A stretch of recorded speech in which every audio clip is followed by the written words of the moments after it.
Thanks and good afternoon. I talked a little bit, if you saw my morning talk, I talked a little bit about this. I use this very often when I talk to customers, and I'm going to repeat a few things I said this morning, so apologies. But the biggest challenge I think most of us face is, if you're an asset owner, is securing budget for cybersecurity activities, right? And I look at this, I've used this for a long time, this upside down pyramid, right? Is there's this idea, depending upon the size of your organization, of hundreds of millions of dollars that are the revenue is generated by perhaps tens of millions of dollars of assets of various kinds, run by employees that are sort of ones of millions of dollars of payroll, but we can't find tens of thousands of dollars to invest in proper networks or proper cybersecurity. And we can't find like the one guy to do this. And so sort of by default, and I talk about this a lot, right? You end up as a automation controls guy or gal, wearing a lot of hats. And so, some of the things I'll talk about today hopefully might help you, in this quest, and we'll discuss some other things. Now, the beginning is we're going to kind of walk through this quickly. Been covered in a lot of different ways, a lot of different places, almost assuredly all of them better than me, right? But the net of the problem back at Oldsmar was, this thing I talk about a lot, which is shared passwords or really bad password hygiene. And Marty talked this morning a bit about hygiene, and it's somewhat of a discussion, especially when you get around patching and so forth. But I think, or I hope we could all agree that that's not as much of an issue when it comes to identity. And again, the problem here, not 100% clear, but passwords were leaked, right? The dark web sort of found some passwords that might have been Oldsmar's. They used an old vulnerable version of TeamViewer, which seems to be the bane of a lot of people's existence. Of course, they used an old version of Windows, right? I mean, this is a very common story that, quite frankly, can be fixed pretty easily just by the very simple capability to say everybody should have a username, everybody should have a password. Things we've done sort of on the other side in InfoSec or for a long time. Sort of very similar for the Colonial Pipeline, which has got so much attention, right? And by the way, if this happens again, don't use plastic bags to carry gasoline, please. Common sense ain't so common, as they say. But the root cause there very much was a similar idea. There was a VPN, the password was compromised, probably due to manual synchronization. I hate to say I'm occasionally in my personal life, do that because it's easier. But I don't do it at work. And the account really wasn't even any longer in use, but remained active. So again, sort of the same thing that we see over and over, a pretty simple policy change that, quite frankly, has been something that, by and large, on IT side for a long time, we need to take the best of these policies and procedures and use them, right? I'm not saying we need to intake all of them, but we need to be better at, taking on the activities that our brethren on the carpeted space have used for years and, use them to good effect, right? So, and again, you probably know this, right? It wasn't even necessarily the operations were compromised, but it appears that they couldn't bill people for the stuff they shipped down the pipeline, so they had to shut it down. I mean, they're in business to make money. You can't fault them for that. So lots of talk really then about how we continue to have the convergence, and again, depending on your maturity model, those are different places for different people, but we do need to be a little more selective. And JBS, another big one that we've all talked about, fewer details on sort of root cause that I've been able to see. It is possible that they got, again, passwords off the dark web. TeamViewer, again, maybe a issue. So, yeah, very common threats. right? And even, and we work at Tenable, right? So vulnerability takes on a lot of different kinds of meanings. And so many of us classically think of a very technical vulnerability that has to do with maybe poorly written code. And, if we look at it from the broader perspective and the broader definition, it's really about vulnerabilities that we create by, poor process, poor execution, right? So a bit of the rest of the talk really is kind of based on this CISA document. It is more around, what can we do? I've talked kind of for a long time about various things. My shtick, if you will, is what can you do for free or what can you do for relatively inexpensive? And so hopefully I can give you some advice today. I refer to this every once in a while. A friend of mine said this not too long ago. He says, look, a lot of people look upon networking and various technologies as voodoo magic. So, it isn't. And I'm probably preaching a little bit more to the choir today than usual. But a part of what CISA says, and again, some of this is very much taken right from their notes, but I hope to make it readable or make it more useful. But, first part of what they say is, determine your reliance on IT infrastructure, right? So, and I look at that in two ways, or maybe a lot of ways. And the first and foremost, and again, because it's my background, is look at your network. Please. Look at the network that you've built in OT environments and tell me that it's a, resilient structure. And, quite frankly, I would challenge you to do that because I've been in so many places that it isn't. And a lot of that really is based on, and don't get me wrong when I say the next thing, the ignorance of sort of the people that are building those networks to good network architecture. And I use that in its dictionary term, not in its pejorative. You need to sort of educate and help people that build networks for a living to the requirements, right? Because what I see all the time is something that was a Bluehost network years ago is now an Ethernet network, but they didn't change the topology, the architecture, or anything else. So, that's one of the parts that is reliant, and I'm taking this again very broadly in terms of the way it's defined, but I see people not using capabilities, putting in unmanaged switches, right? And that's always a fun topic to talk about. But because there is this voracious appetite from sort of the business owners for data and telemetry that comes off the shop floor, we have to build sort of parallel networks there, right? There's this very low latency, very mission critical part of a network where controllers talk to things. And then there's this sort of other network where we have to transfer security telemetry, right? That's, from the Tenable OT side of the coin, the biggest challenge I have is how can we, ingest span traffic and get it to where it needs to go and, not disrupt the control traffic, right? So we need to understand that sometimes there's some investment there and again, more importantly, and from my mind, there's an investment in making the network run. And so, I digress just a little bit there, but a part of what they're saying there, and you guys probably read most of this already, but we really do need to work on creating as they call as operated. I've always said as built, same thing.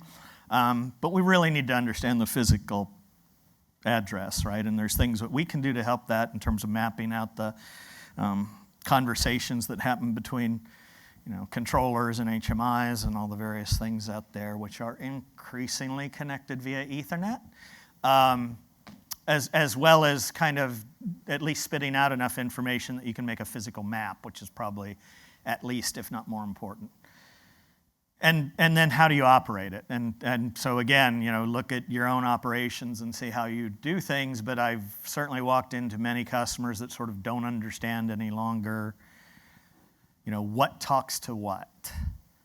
Right? So if we look at it to say, I have this conversation between these 5 devices and not to get too much of a sales hat on, understanding that is the core principle of then securing it, because if I don't understand the networking conversation, I can't segment the network, I can't build in firewalls, I can't build in anything else.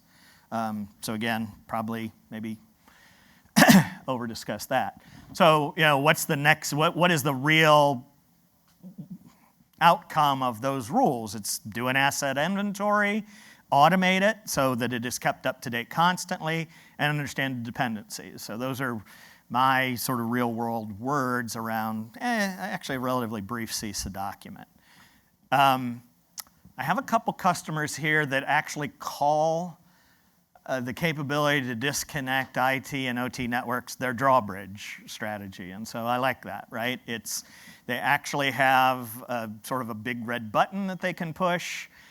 They spend a lot of time and a lot of effort understanding those dependencies, but they've got all the services one way, shape, or form mirrored between IT and OT. So, things like DNS and Active Directory and whatever it is they use, so that they can flip a switch and, literally disconnect those two things. And, the CISA thing again says manual controls. I don't know how realistic that is. You'd have to apply that to your own environments. I'm not sure that it's realistic, but again, that's what it says in their document. I'm not smart enough to contend differently than CISA, but your own mileage may vary. And I chat about this a lot too, right? And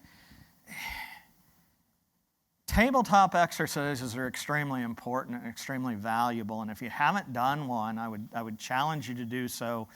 I always think of them as sort of like this adult version of Dungeons and Dragons, right? But there are actually a couple card decks out there that you can use, and they are InfoSec related, but I've taken a few and modified them like to sort of match our requirements before, but it says things like, hey, you have a ransomware attack and these very specific things happened, and what are you going to do?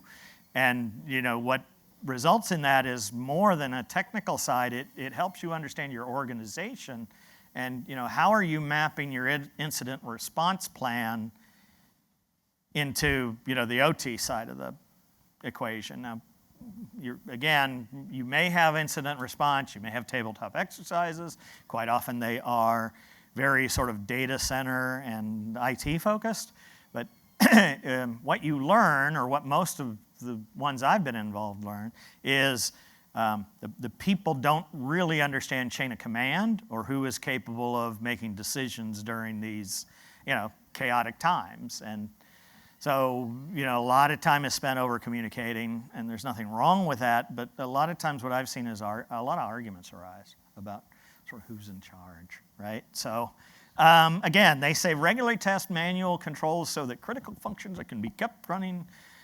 I don't see that as being realistic again. I mean, you're basically saying shut off the plant, aren't you? I don't know anybody that thinks that's a great idea. Maybe if you've got a maintenance window, that would be a cool time to do it. But hey, again, my very simple-minded response or thought process around this is, can you build a drawbridge? Can you raise the drawbridge? When and how do you sort of raise the white flag, right? And again, by that I mean, how would you actually react? So, the next part of this again is, exercise your incident response plan. So very closely aligned with what I just said. I would say again, of the things that I can sort of discern and use, and I hate to say I don't see it as much as I would love, is, where's your backup? Test your backup. I'm almost positive I'm going to get ahead of the slides now, but the thing I've told many of my customers in so many different places, ways, and shapes and forms over the years is build a lab. Yeah, I understand. There's an expense related with building a lab. I understand that, from a, global perspective or a multi-plant perspective, you're not going to build a lab that simulates, millions of dollars worth of equipment again. But I think building a simple lab and understanding processes and procedures and what happens when I do this thing is extremely valuable. When you're talking about, typical, what I've seen is, hey, $20,000, $30,000 worth of equipment, sometimes even a lot less. I know the hardware vendors I worked with, it was certainly a thing I encouraged. I worked hard with my customers to give them a very different kind of discount if they were willing and able to build a lab.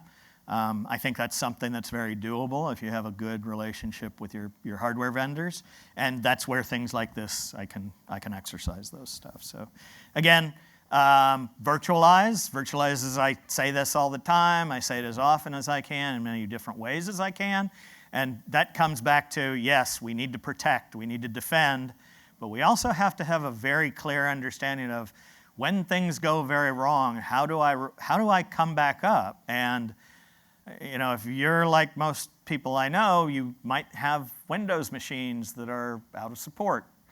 They might be very fragile. It may have not gone down in a long time, so the battery for the things that hold the configuration for the computer may be gone. The more you can virtualize this, the more you can back up full images of the software, right, of the operating system, build gold images, and that goes right back to being able to build a lab. I'm a huge fan of virtualization. I know for some of you I'm, again, preaching to the choir, but I also know for some of you that's not the case, and so highly encouraged to build a lab. So how do we mitigate, right? And, from the standpoint of risk management and from the standpoint of again, this whole problem around patching and everything that we have to deal with from a device level thing or from a old Windows machine that I can't necessarily patch. I mean, I need to understand how to mitigate. And, again, going back to my background, mitigation is so often a networking thing.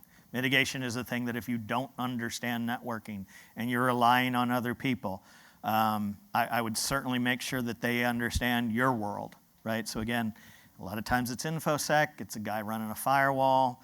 If they don't understand the protocols that are involved, I still, every day of the week that I deal with guys and gals around this, it's protocols are different.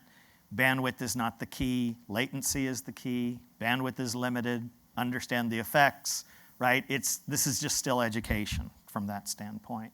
And again, we kind of always go back and forth of this. I'm not going to read this to you except to say, look, of this list, and this list again is lifted right from the CISA document, I've tried to kind of, hey, if I think it's a good idea, it's green up there, right? And it should be the kind of thing that, yeah, I can and will and should and ought to do whitelisting. Right? There's an extreme example, right, is, yeah, you probably shouldn't be surfing YouTube from a machine that's hooked up to your printing press or whatever, right? Again, kind of mastered the obvious stuff, but stuff I see every day, right? So we've got to get into that single use, right? One use on one OS. I can't say it enough. Virtualization helps you in all this. Again, a little bit repetitive, and my apologies, but I don't see it very often, which is, users, doing whitelisting, doing some level of, zero trust is way over here on one end of the continuum, but certainly that's a thing that a lot of people are exploring these days. That's, again, very much around, you're not trusted just because you're on the network, right? You're trusted based on your identity, and so you have to deal with the identity of these folks. And my InfoSec friend right here is nodding his head vigorously because he's been through this for a long time, right? So, we kind of need to, I hate to say, catch up, right? And if it's important enough, multi-factor is important. Do it. And look, if you look at the things that happened last year that I talked about first, and you look at so many of the compromises, and the title of the talk even is a little bit of a play on words, right? Because it's rarely a big, long lateral movement through the network. It's a phishing or a spear phishing campaign. I get some credentials, and I don't have to do a lot of really techie stuff at that point. So do that, right? I've said this enough, but network segmentation is key, right? And the thing I would tell you again is the hardest part of that is not writing a firewall rule or understanding the technology around those kinds of mitigation factors. The heavy lift there is what talks to what, right? What are my critical and vital capabilities, right? And so I tell a story very often. When my previous employer, we had a customer that had they had kilns, right? And so kilns get very hot. They bake things. They weren't cookies. They didn't have a great network. They didn't have their controllers were single-threaded, right? So you can build controllers that have redundancy. They didn't have that. They had a controller fail during a bake process, and they had a pretty serious kinetic reaction. In other words, a kiln blew up. And the good news was nobody got hurt, right? The bad news was a lot of money was lost. So how do we not only segment the network perhaps from our traditional thought processes around enterprise and production, but also even a more searching and thoughtful look at, hey, here's a few processes and a few devices that absolutely run my production. But there's a whole slew of other things over here that might count boxes as they run down a conveyor belt, or maybe aren't as vital to human health and safety as some other parts. But starting to actually really separate beyond the Purdue model and more in terms of what the stuff actually does and how it interacts with each other, is a very valuable thing that we can take away from this. And again, right, over years and changes and acquisitions, sometimes that's lost, right? Part of my job at one time in my life was helping to build this. If you don't know what this is, it's called CPWE. It is a joint effort between Cisco and Rockwell Automation. Extremely large, complex. I used it for years as a sales tool. I would certainly contend that it's still a great document kept up by pretty smart people. I would tell you to ingest it in small bites. Otherwise, A, it's confusing, and B, it makes it look like you have to spend $10 million tomorrow to build your network. But having said that, extremely valuable information about the topology and choices you make and dependencies and firewalls and all kinds of good stuff. And they try to keep it up. It's somewhat hard sometimes in terms of the pace of technological change, but everything in there is still very valuable. Again, I don't have skin in that game, but I absolutely recommend it. And then next, right, from the CISA again is implement a continuous and vigilant system monitoring program. I don't have anything better or different to say about that other than I wholeheartedly agree. I do have skin in this game, so yeah, we do that here at Tenable, and I don't have anything else to say about that, but yeah, you really should do. So respond. I already talked about this, but I'm trying to go right down the list of CISA, so yeah, I wouldn't necessarily say again that we need to manually flip switches to test our things, but please, tabletop. And that's everything I have to say about that. Certainly welcome questions from anybody and everybody.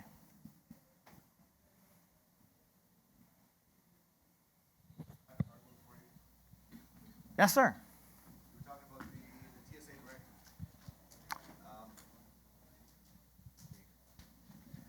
One of the key components of the TSA directive was an order to keep in their words, keep the OT system running at full capacity, which I assume meant keep the pipeline running at full capacity, even if the IT network is compromised. Mm-hmm. So to me, that's a great order. That's the goal here. Yeah. And then they gave 1, 2, 3, 5, 6, 7 steps saying, and to do that, here's how you do that. Do X, Y, and Z. Yeah. Does X, Y, and Z add up to a system that is strong enough to keep running even if the IT network is compromised? And if not, why not? So, again, I'll give the disclaimer, right? I think the people at CISA are some ways smarter than me and maybe some ways not. I think if you follow those guidelines and take them in the spirit in which they meant, they're absolutely going to raise your security posture, but at the same time, I've also worked in InfoSec for years, and we've had a long time to figure it out, and we still don't have a absolutely secure system. So I know that's a vague answer, but that's about as good as I can give you. It's helpful, right? Yeah. And again, to me, it's a tool to use for building budget, right? These are the things that we're being told to do, and we don't do any of these things. So at least if we follow 4, we'll be better off than we were last week. Thank you. Yes, ma'am. Hey, 2 questions. MFA, we love that. It's supposed to be there. Challenges are service level identities and shared identities on the factory floor. Question number 1, how are you suggesting to address that? Question number 2, I saw your segmentation from IT to OT. That's great. However, we have third parties still connecting in on a regular basis. Yep. So suggestions on that outside of the dreaded Team Viewer, because we do not like Team Viewer. Yeah. So, I mean, the sort of simple answers are, and I always get different reactions when I say what I'm going to say next, right? Put your eggs in one basket and watch the basket better, right? So in other words, if you have Windows machines, which are the vast majority of the things we're kind of talking about, put them into Active Directory. Put them into your own Active Directory, put them into the corporate one, but do that. And I'm going to admit the next thing I'm going to say is very salesy. Then use things like Tenable AD to make sure your AD is right. And even if you don't use our stuff, use some methodology to make sure that AD is right. But this is where we come into, back to my, what I said before, right, which is around automation controls engineers are not sort of used to doing it this way, right? I'm trying to say stuff that's not bad, right? But it's just, that's not their bailiwick, right? They're very smart guys that are doing things in other ways. So don't put a 15th hat on that guy. Connect them to AD, get the people who are already AD experts to spend 5 extra minutes a week making sure that AD is good inside your OT environment. The other one around, sorry, repeat your other one, segmentation, what? Third party. Third party, yeah. So again, the examples you see here are Team Viewer, and I spent years trying to sell solution into this environment is, it's more of a cultural question, right? It's OEMs putting in this $20 thing that allows them in, and what you have to do in the long run is get a pretty strict policy. And look, again, this kind of comes from the IT side of the world, but it's like, put in one solution for VPN access and force everybody to use it, and have an administrator that knows how to administer it, do it every day of the week, put it on his shoulder. Then that's a cost you don't have to have at every plant, right, where you have 200, 300, 400, 500 plants. And yeah, that's a coordination thing between sort of both sides of the fence, but it's absolutely shown to be a bad vulnerability, in the broader sense. And we know how to do this, so cut it out. I know that's not an easy thing to always do. It's an easy thing to say. Yes, sir. We got one last, maybe if we can, Mike. Thank you. So it does feel like, there's at least a continuation of a trend, or maybe it's an inflection point where IT/OT lateral movement is especially concerning. How do you see that? Are we at a moment in time, or is this kind of like more of what we've been hearing about? It's just gotten to a point where we can't ignore it anymore. Well, I mean, events always. I've sold security for years, and events were, they're always sad, right? But at the same time, if you're in sales, they're an opportunity. So. Yeah, I mean, we've talked about in controller or pipe dream or whatever you want to call it today. Those things happen all the time, but sometimes it takes events to draw our attention. And more relevantly to your question, it's a continuum, it's a maturity, right? Again, I talk to lots of different kind of customers every day of the week. And so the very first thing I'm trying to figure out is, where are you? Right? Are you sort of really advanced and really care and really doing all the right things? Or are you just now at a place where you're saying, I don't know what the first step is. So, yeah, it's unfortunately the answer is it depends, which is all of our favorite answers, right?